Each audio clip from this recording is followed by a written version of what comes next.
ganti dulu recordingnya. Oke. Siap, kita mulai dulu ya. Halo semuanya, apa kabar? Selamat datang lagi di Well Talk sesi sore ini. Hadir bersama saya seorang tokoh yang sangat penting dan sangat inspiratif. Ada Dr. Reza Yuridian Purwoko. Halo, apa kabar? Halo Pak Jo, apa kabar juga? Terima kasih sudah Terima kasih juga mengundang. Dok, sudah hadir di sesi hari ini. Hari ini kita akan ngobrol dengan dokter seputar potensi dan tantangan industri wisata estetika dan anti penuaan di Indonesia. Nah, Dr. Reza Yuridian Purwoko telah hadir di sini juga selaku Sekjen dari Asosiasi Wisata Medis Indonesia atau dari AUMI. Dok, sekali lagi terima kasih. Saya mau mulai sesi ini dengan bertanya, Dok, latar belakang dokter apa sih? Kenapa bisa tertarik sama pariwisata dulu? Terima kasih banyak Pak Jo, saya juga terima kasih sekali Pak Jo mau mengundang saya, dan saya sekarang juga menjabat sebagai Sekjen di Asosiasi Wisata Medis Indonesia ya, logo di belakang saya ini, dan mudah-mudahan kita bisa bantu ya, bahwa wisata medis ini tidak harus dokter seperti saya. Yang saya punya background ini adalah seorang dokter spesialis kulit dan kelamin, tapi memperdalam doktoral atau S3 di bidang research di kosmetik, terus sel punca, pengembangan biomedicine, pengembangan riset-riset dari herbal, yang memang kalau dilihat ini sangat berpotensi ya untuk meningkatkan sektor pariwisata, terutama pariwisata medis, pariwisata health, kesehatan, dan pariwisata yang nanti mungkin beauty dan estetika yang sesuai dengan bidang saya. Jadi itu yang menjadi tantangan, bagaimana kami bisa berperan gitu ya dengan sektor yang sangat terdampak ini Pak Jo dengan pandemi ini begitu. Betul. Sektor pariwisata Indonesia bukan cuma di Indonesia aja, tapi Ya. Secara global memang terdampak sangat parah dengan adanya pandemi. Karena orang tidak bisa ketemu lagi, semuanya terbatasi gitu ya, nggak bisa traveling satu sama lain, kegiatan-kegiatan traveling juga terbatas, ke daerah-daerah wisata juga semua juga dibatasi dan banyak yang tutup. Baru belakangan ini baru mulai dibuka lagi. Iya. Wah, jadi dokter sudah berapa lama dok mendalami tadi kan fokus sekali di bidang estetika ini juga dok. Ya. Sudah berapa lama sih dok? Sebenarnya kalau dibilang ya cukup lama ya, karena kelihatannya aja muda. Itu hasilnya kan dok? Karena hasilnya ya.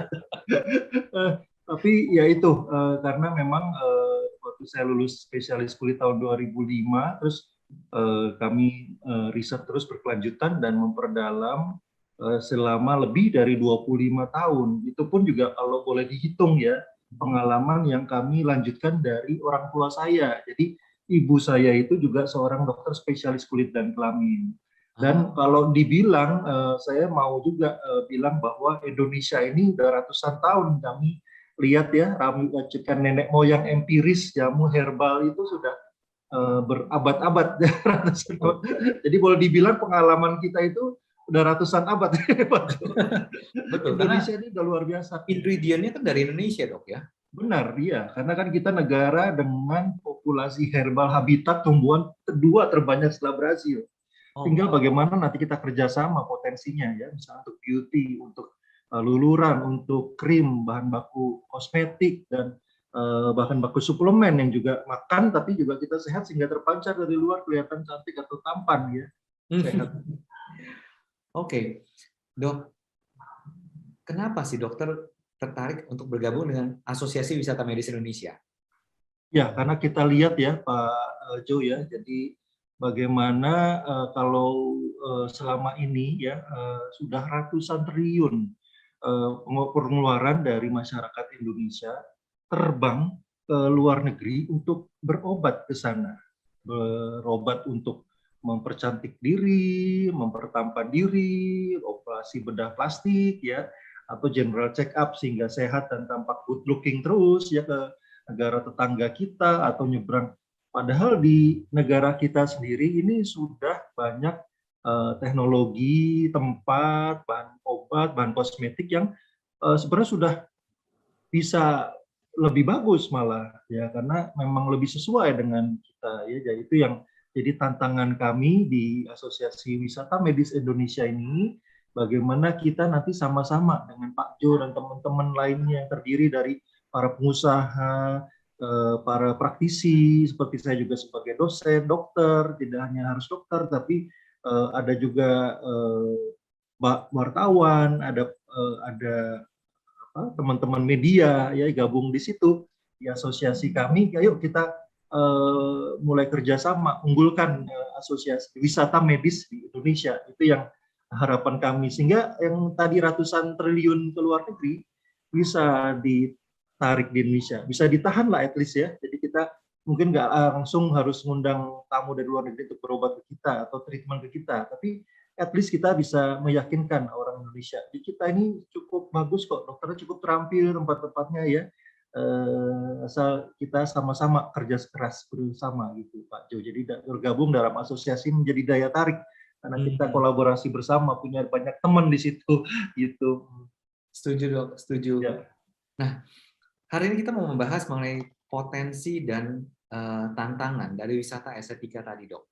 Ya. Tapi mungkin sebelum kita masuk ke pertanyaan itu, yang menjadi pertanyaan krusial adalah apa sih wisata estetika dan anti penuaan ini? Karena ini kan sesuatu yang baru disampaikan juga, baru pecah-pecah. Berdasarkan dari informasi yang kita peroleh dari sama seperti yang disampaikan oleh Pak Sandiaga Uno di beberapa waktu yang lalu, bahwa industri kesehatan itu dipecah-pecah. Jadi ada 5 klaster. Kan ada kesehatan, ada kebugaran, ada wisata medis, ada wisata estetika, anti penuaan dan herbal, dan juga ada ilmiah kedokteran. Nah, menurut saya ini cukup baik, sudah mulai dipecah-pecah lagi karena setiap vertical atau sub vertical ini kan juga harus didalami khusus ya dok ya, supaya bisa berkembang dan berhasil. Iya. Nah, apa sih kalau menurut sudut pandang Dr. Reza, ini wisata estetika ini apa sih dok? Saya izin slide share dikit boleh ya? Boleh dok, boleh. Dengan senang hati. Silakan. Apakah sudah terlihat? Sudah. Ya, jadi bagaimana kita sebagai tenaga medis juga bisa berperan. Itu yang jadi daya tarik kami gitu ya, para dokter, di mana pada saat pandemi ini juga disebabkan oleh masalah kesehatan, dan sektor pariwisata menjadi yang terdampak juga mungkin paling besar ya. Kalau dilihat ya, karena penerbangan semua ditutup, hotel semua juga tutup ya. Jadi kita bagaimana nih? Nah itu kita bisa berperan di health tourism. Health tourism sendiri tadi ya ada bagi dua, yaitu medical tourism yang banyak diperankan oleh dokter-dokter karena ini medis ya kan. Ada beberapa obat yang memang harus resep, ada beberapa tindakan yang memang harus ada suntikan, operasi dan lain-lain, yang di Indonesia itu sudah cukup bagus. Jadi nanti bisa diatur atau disebut elective medical atau essential medical. Ya, essential itu yang memang dibutuhkan, sehari-hari general check up dan lain-lain ya. Tapi ada juga bidang yang memang ini menarik karena bukan orang sakit yang datang, tapi orang sehat yang ingin preventif. Orang sehat yang mungkin juga ingin rehabilitatif, mungkin ada penyintas COVID yang ingin lebih sehat lagi, atau tadi ya kita tahu kan sekarang harus punya sertifikat vaksin, harus terlindungi, bagaimana memilih masker yang baik, ya bagaimana meningkatkan imunitas, itu ada di wellness tourism. Nah, itu nggak usah jauh-jauh, di Indonesia sudah sangat banyak, bahkan kan sudah diumumkan ya pemerintah bahwa Indonesia salah satu negara yang terbaik ya penanganan COVID-nya. Jadi sungguh luar biasa. Percayakan pada kinerja tim, saya nggak bilang hanya dokter ya, karena di sini kan medical and wellness tourism. Dan di wellness-nya ini yang tadi Pak Jo tanyakan ya, nanti ada spiritual retreat, nanti mungkin ada teman-teman dokter psikiatri, bagian mental health juga perlu ya, ada juga yang perlu sehat juga dari dalam ya, lifestyle resortification ya, jadi tidak hanya badannya yang sehat, tapi kalau jiwanya itu sakit ya, karena kan stressful juga ya saat ini ya Pak Jo ya, kita tahulah ya, suasana itu ternyata berpengaruh psikosomatis teori ke badan kita juga ya. Ya kita berpikir tidak bahagia pun kita pasti nyeri lambung, asam lambungnya naik ya kan, itu Muncul ya otomatis dok ya? benar. Nah, tapi mungkin karena bidang saya sebagai seorang dokter spesialis kulit, doktoral di bidang cosmetic research, profesi saya di Indonesian Medical Research and Education di IMERI FKUI sebagai peneliti kosmetik. Kami ada yang bidang yang memang unggulan Indonesia sebagai negara yang populasi nomor 4 terbanyak, yaitu beauty spa visitation, karena ini jadi daya tarik di Indonesia. Ternyata luar biasa keunggulan untuk beauty spa, beauty station ini Pak Jo gitu. Nah itu dari saya penjelasannya. Oke. Ya.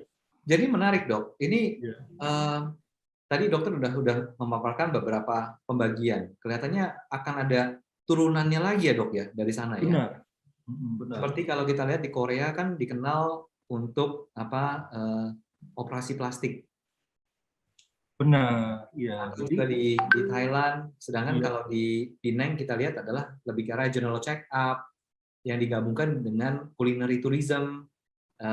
Jadi mulai menarik nih dok. Benar. Nah, kalau tadi ada yang disebutnya dengan esensial dan elektif, itu maksudnya seperti apa sih dok?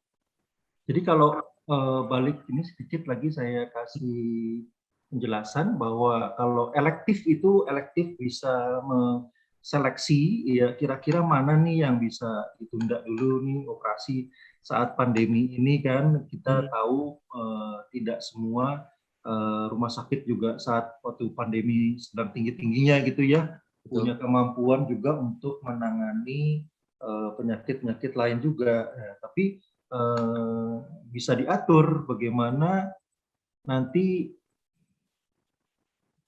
di slide share juga, bagaimana nanti juga bisa dijadwal ya. Misalnya kalau kita lihat kalau di sini ini wellness, maaf, mungkin balik lagi ke tadi. Misalnya operasi plastik ya. Nah ini operasi plastik itu kan bukan sesuatu yang emergency gitu Pak Jo. Jadi kita mau jadwalin, kayaknya kulit kita perlu dikencangkan nih, kita perlu stem cell nih, ambil dari lemak ya, sedot lemak, terus tetap kan harus ada istirahatnya, tapi saya nggak mau di rumah sakit lah, saya di hotel aja seminggu, terus ke klinik dokternya, terus istirahat lagi di hotel. Di beberapa negara kan malah ada paketnya seperti itu ya Pak Jo ya, pariwisata. Nah, ini sambil liburan, sambil begitu balik kita berubah ya dok ya? Ya, nah ini elektif disebutnya. Nah, beda dengan esensial. Esensial memang harus. Kalau misalnya mau melahirkan ya bisa ditunda. Nah itu harus esensial. Nah, itu bedanya begitu. Oke, bedanya seperti itu. Iya. Wah, menarik ini jadi di kepala saya mulai terbayang. Ternyata programnya banyak sekali ya. Kalau kita lihat yang berhubungan dengan estetika itu nggak kecil. Tadinya hanya terpikirnya, oh apakah ini cuma operasi plastik, operasi wajah? Ternyata enggak, ini bisa berkembang. Benar sekali. Nah, dok, apakah semua fasilitas, apakah di Indonesia fasilitas kesehatan estetika ini sudah mumpuni atau sudah siap bersaing dengan di internasional? Iya, sangat mumpuni. Kalau dilihat ini, kalau kita lihat tidak hanya dari teknologi ya, alat gitu ya. Karena kan alat canggih, tapi dokternya bisa nggak belajar alat itu nggak, ya kan? Betul. Nah, tapi dokternya juga pinter, udah belajar, alatnya canggih, tapi tidak cocok karena tidak pernah ada riset yang memang sesuai dengan karakter Indonesia. Nah ini yang memang keunggulannya seperti itu, bahwa kalau bisa negara kita ini sudah punya riset-riset yang memang mumpuni, yang sudah pengalaman. Jadi racikan nenek moyang kita tidak tentu cocok mungkin juga buat orang Korea, atau orang Korea racikannya juga belum tentu cocok dengan orang Indonesia, karena nih disebut human genomic study. Itu sudah ditemukan peta genetik seseorang kan, itu beda. Ya, dan belum tentu cocok. Nah itu nggak usah lari ke luar negeri, karena di Indonesia walaupun teknologinya ngejar kita ke sana, tapi kita lebih pengalaman untuk kasus-kasus penyakit-penyakit di Indonesia. Ya contohnya kecantikan ini kan sudah ada rempah-rempah ya di Indonesia ya Pak Jo ya. Sejak Putri Raja itu memang sudah terbukti kan, memang kita lihatlah Ibu Muriati Sudibyo yang sudah hampir 90 tahun ya, dia tetap cantik. Nanti ada saya takut tokoh beliau 83 tahun, mungkin tahun ini 84 ya, tapi tetap sehat, cantik ya. Nah itu bagaimana? Nah ini di Indonesia itu udah lebih pengalaman, dan sekarang ini pemerintah ini sangat dukung Pak. Jadi banyak sekali program-program, ini beberapa tulisan ya, medical tourism di Indonesia, kekayaan alamnya, rumah sakit di Bali sudah terbentuk, Pak Menparekraf ya, Pak Sandiaga Uno juga sangat mendukung, sudah ada program khusus untuk sektor wisata kesehatan, jadi bukan hanya medis, beliau sangat luas ini, termasuk wellness. Jadi sudah diprogramkan oleh pemerintah, jadi sangat didukung ya, rumah sakit dan klinik dan tenaga medisnya, terus ada pelatihan, ada support, dan aktivitasnya sangat digaungkan ya. Jadi memang sudah resmi asosiasi kami gitu ya. Ini juga pemerintah dimulai dari Surabaya, kemarin kami diskusi dengan pemerintah Sulut, kemungkinan ada satu dengan salah satu daerah juga ini yang memilih medical tourism, juga swasta juga nih, mereka sangat aktif gitu Pak Jo, terapi air panas dan lain-lain ya, health tourism ini sudah diperbaiki ya.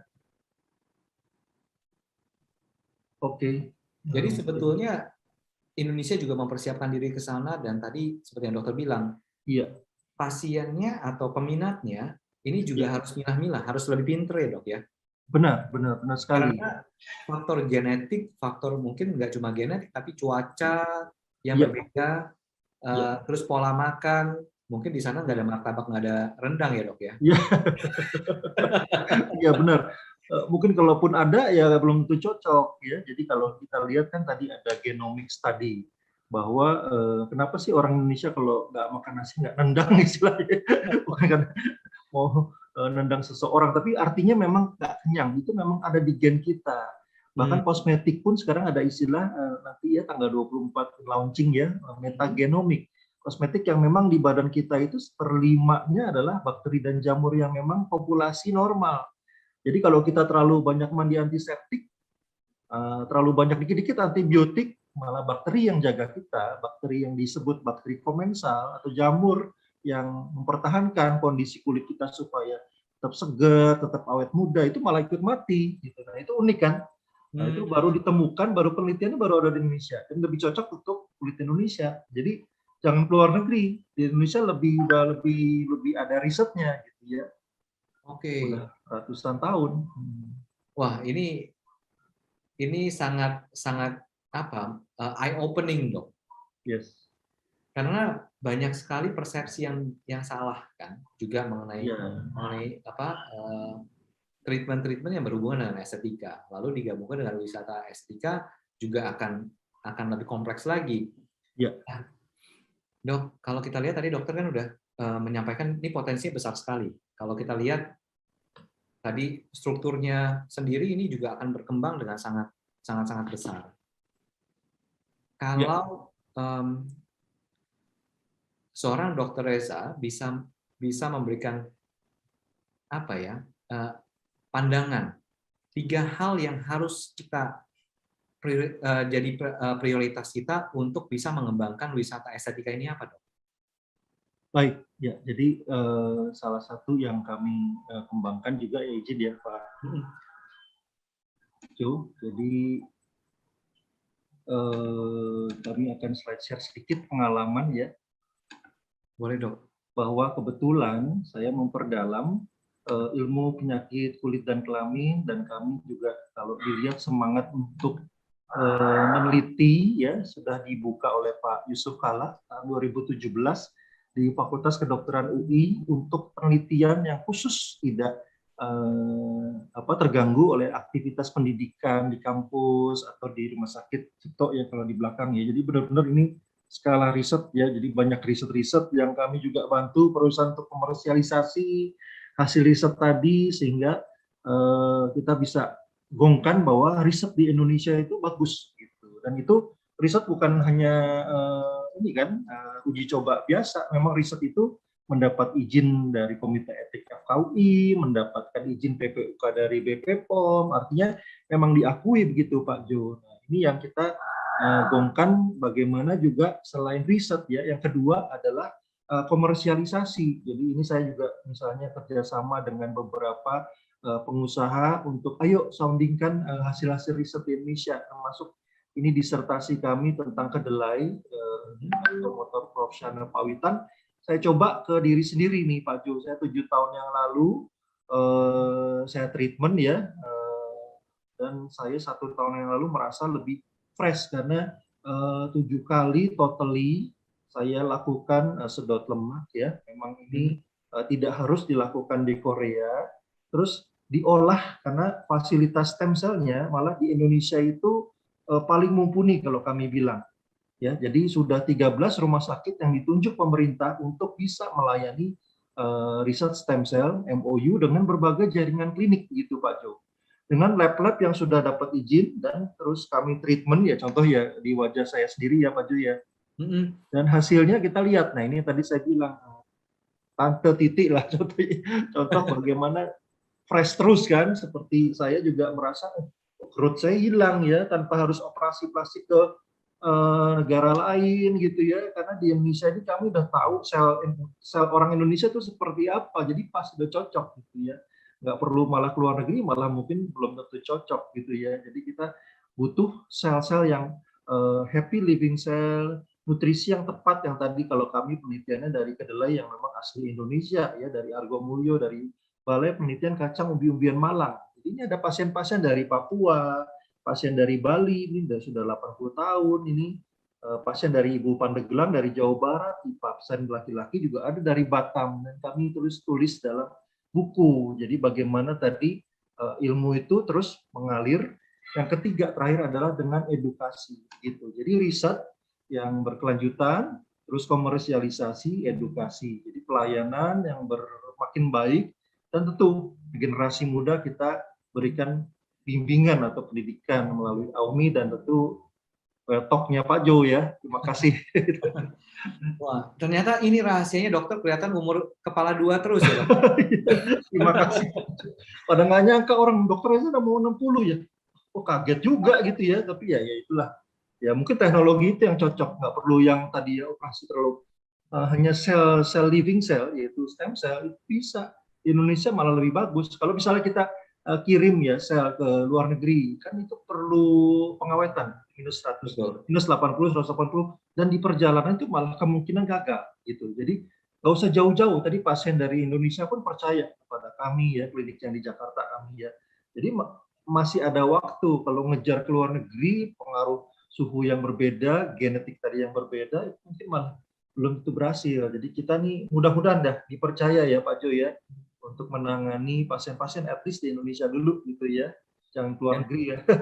Menarik juga tadi dokter menunjukin bahwa ini estetika itu tidak hanya untuk perempuan ya. Benar. Jadi benar ya, kayak kita nih laki-laki ini perlu juga nih Pak Jo.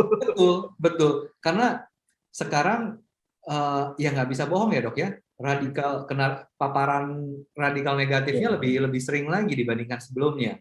Pola makan, pola tidur, pola olahraga itu pengaruh semua ke kulit ya. Benar, karena kita lihat itu kulit sebagai organ paling luar, Pak Jo. Itu lucu ya, karena kulit itu organ terluas kita. Bayangin dari ujung kepala sampai ujung kaki itu kulit kan, jadi organ terberat di badan kita itu ternyata kulit, dan kulit itu mencerminkan apa yang ada di dalam badan. Gitu. Jadi kadang-kadang mungkin kita nggak sempat ya untuk medical check up, tapi kita lihat kulit kita kok pucat, kulit kita kok jadi kerut, kulit kita kok kusam, kulit kita kok hidrasinya jadi kering ya.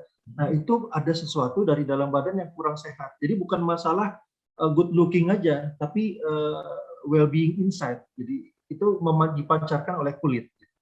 Oke.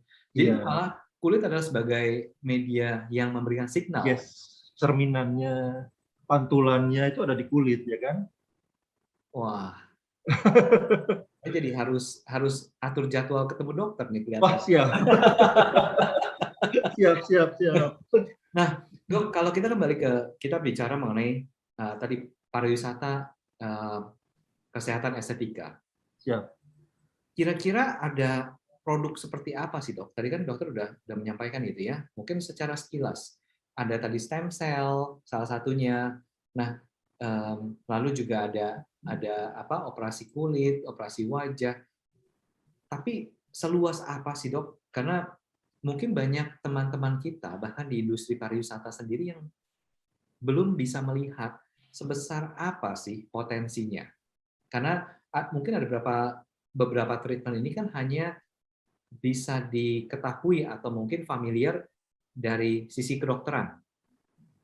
Lalu kita gabungkan dengan pengalaman-pengalaman atau kesenangan pada saat berwisata. Ya. Nah, Jadi, gimana dok menurut dokter? iya. Jadi menarik sekali ya Pak Jo, apa yang Pak Jo tanyakan ini. Jadi potensi yang bisa ayo kita gabung yuk ke Asosiasi Wisata Medis Indonesia. Ayo kita nonton yuk talk-nya Pak Jo dan mungkin event-eventnya Pak Jo yang lain ini kayaknya akan rutin ya Pak Jo ya, dan ikut ya teman-teman ya. Karena kita akan terus update ya, update bagaimana kita sektor health, tourism, wellness dan medical tourism, beauty tourism itu bisa berkembang di Indonesia dan lebih baik. Ya, kita contoh dari dulu ya, sudah ada secara bukti empiris ya, tidak semuanya memang tertulis, yaitu racikan nenek moyang kita, Pak Ju, yang memang itu racikan yang sangat berharga, tidak ada di negara lain. Itu kearifan lokal yang juga mempengaruhi beauty dan wellness kita. Ya, dan itu sudah di-approve. Banyak yang bilang belum ada ilmiahnya. Buktinya BPOM ngasih yaitu lebih dari 10.000 izin edar jamu. Ya, izin edar jamu itu memang bukti empiris yang masyarakat sekarang masih sangat percaya, dan memang kalau kita baca kemasannya sudah ada resmi dari BPOM boleh. Hanya gambar daunnya itu belum dikasih ada namanya logo tambahan, yaitu riset-riset yang berkelanjutan. Jadi bukan berarti jamu itu tidak ada manfaat. Kita lihat ya beberapa perusahaan omset jamunya mana luar biasa tuh, sampai triliunan ya. Kita sebutlah Sido Muncul, Mustika Ratu, dan Bu Marta dan lain-lain yang memang mereka menjaga kearifan lokal tadi untuk terus sampai cucu cicit kita ya, jangan hilang gitu. Jangan banyak di luar negeri saja, di Indonesia tadi sudah banyak yang berhasil dengan jamu. Ya.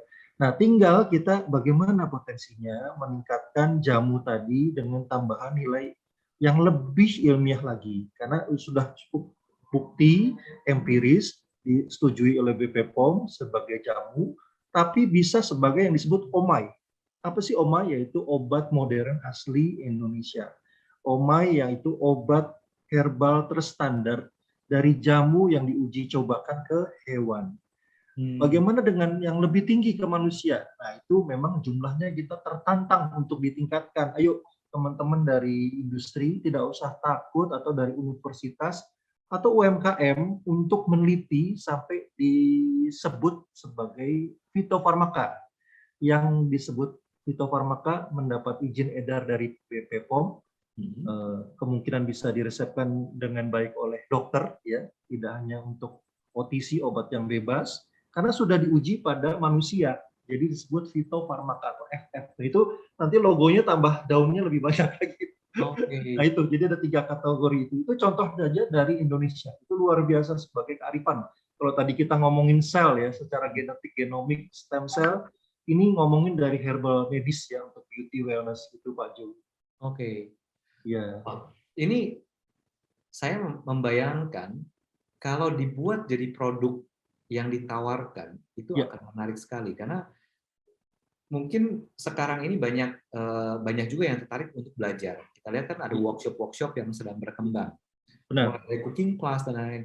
Mungkin meracik bukan meracik, tapi mengetahui dasar-dasar ingredient dari jamu-jamu tradisional dan cara pengolahannya itu bisa jadi salah satu program yang cukup menarik ya dok ya? Benar, iya. Jadi bagaimana nanti mungkin kita bisa bikin tuh Pak Jo di Well Talk dan di Well Conference-nya Pak Jo ya, seminar, dan mudah-mudahan segera kita bisa ketemu offline ya, karena juga Amin nanti dok. penerbangan juga mulai dibuka ya. Kita negara dengan terbaik ya, sudah mulai ada kasus angka 0 ya, penyakit di salah satu rumah sakit tadi di berita COVID sudah.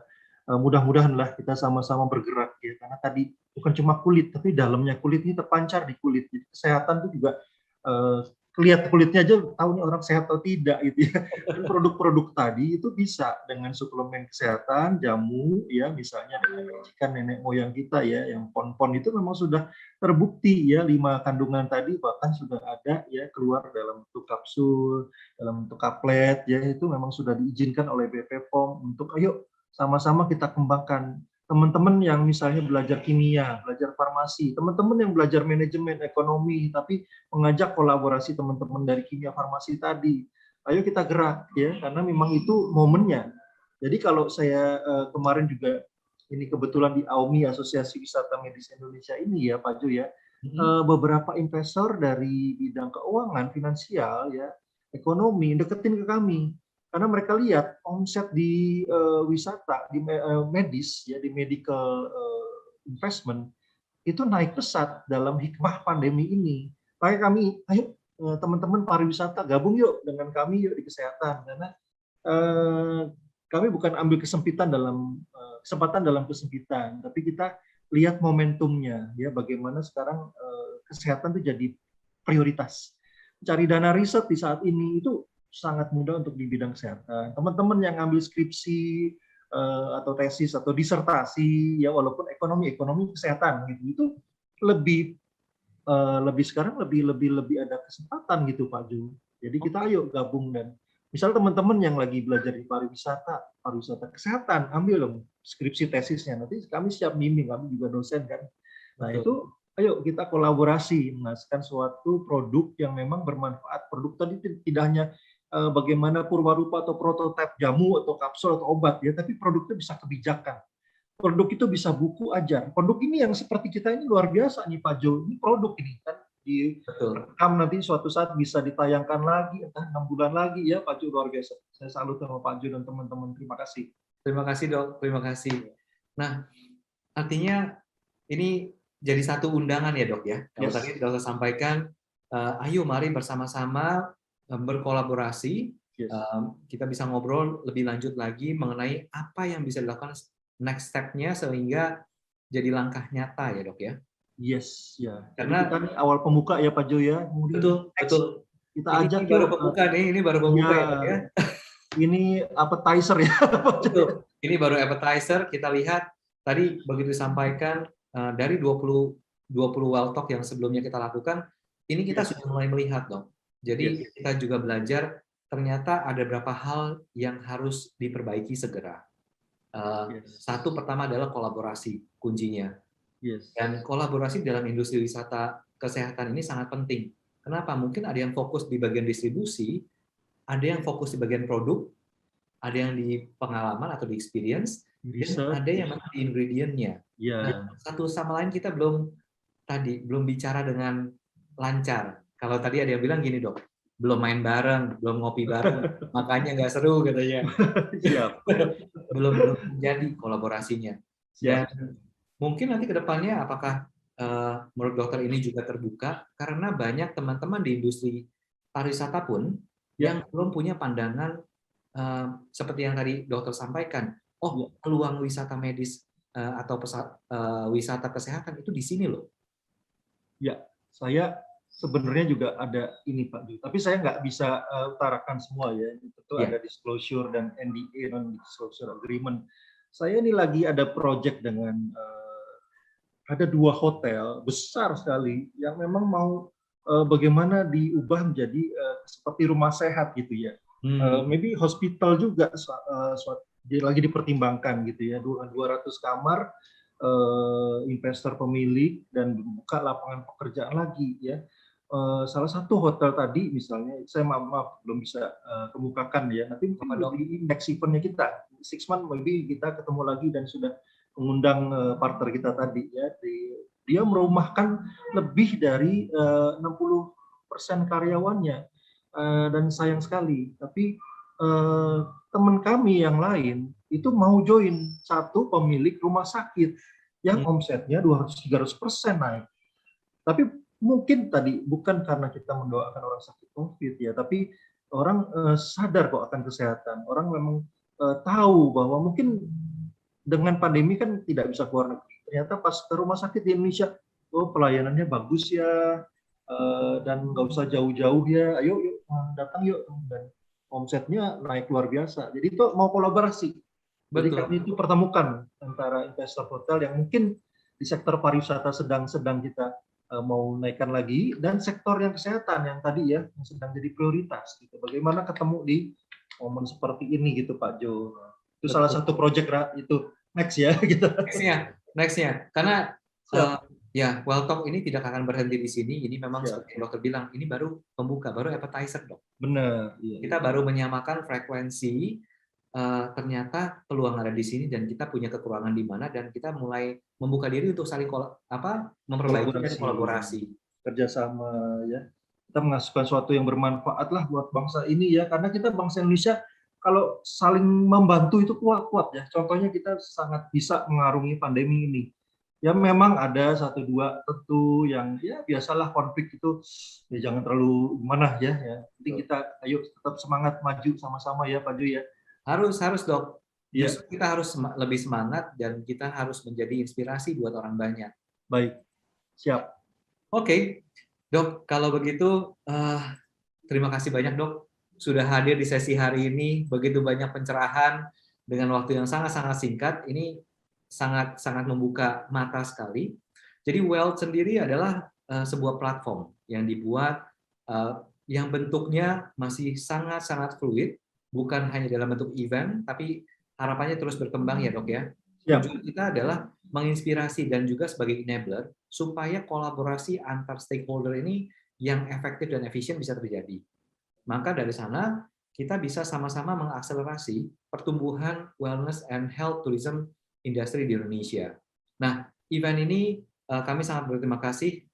Di event awal ini kita didukung dok oleh rekan kami dari ralali.com, merupakan online B2B marketplace terbesar di Indonesia yang juga menyediakan Arexpo atau Virtual Exhibition Platform, di mana kita menunjukkan bagaimana sih caranya membuat event secara virtual di masa-masa pandemi, dan juga ini adalah contoh nyata bagaimana industri yang berbeda bisa berkolaborasi, nggak cuma sendirian.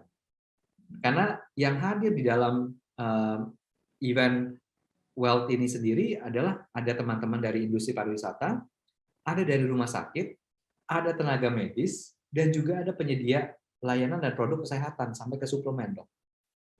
Nah, nantinya pasti bisa dikembangkan lagi. Kita sudah ada dari wellness infrastructure dan lain-lainnya. Nah, ini semua kerjasama antara Bishop Event tadi dengan Ralali, dan Bishop Event sendiri merupakan profesional kreatif B2B event producer dan juga management company. Jadi kita membuat event dok, bukan hanya melaksanakan. Contohnya seperti Indonesia Corporate Travel and MICE yang kita mulai di tahun lalu di saat pandemi, yang misinya adalah menjadi inspirasi dan motivasi di saat semua pelaku industri pariwisata sedang terkapar. Kita justru maju, kita bangun, kita keluar, kita menjadi contoh. Nah, lalu di follow up dengan CCME, Corporate Creative Meeting and Events, ini juga kita lakukan tanpa dukungan pemerintah. Di saat pemerintah sedang sibuk dengan sedang fokus dengan masalah yang lebih besar, kita tetap berjalan menunjukkan motivasi, memberikan motivasi kepada teman-teman semua. Sekarang ada Wealth, coming up soon akan ada Art and Luxury Tourism, lalu ada Culinary Tourism juga, di mana kita coba bantu semua lini-lini atau vertikal yang ada di industri pariwisata bisa kembali bangkit. Nah, dok, sekali lagi terima kasih buat waktunya, buat kesempatannya sama supportnya dok. Jangan kapok-kapok, kita akan segera berkabar lagi untuk bikin program berikutnya supaya nyata ya dok ya. Thank you Pak Jo. Jangan Thank you. kapok juga. Ayo kita semangat bantu. Harus dok, sama-sama. Semangat. Iya. Thank you banget Pak Jo. Thank you. Sukses ya acaranya ya. Kita diundang lagi ya. Pasti. Stay healthy juga ya dok ya. Thank you. Sehat ya. Oke, sampai ketemu lagi. Terima kasih.